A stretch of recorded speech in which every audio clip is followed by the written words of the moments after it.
My name is Ronnie John Cox, and I'm the owner of Big Steel Rack and Technique Chassis. Technique Chassis has done business with Lincoln Electric since our inception in 2019.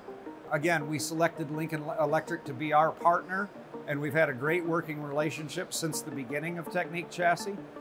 Without Lincoln and the depth and support that they provide, in addition to great equipment, we would not have the success that we have today.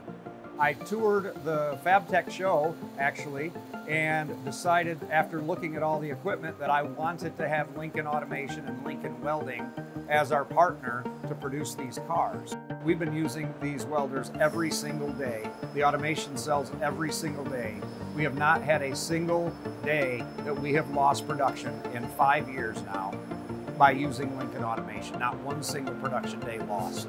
We chose the FabTech system because the user interface was very user-friendly, very intuitive. We had experience with the Lincoln and FANUC systems previously, and we literally were able to put it in the hands of our technicians, and they were able to weld on day one.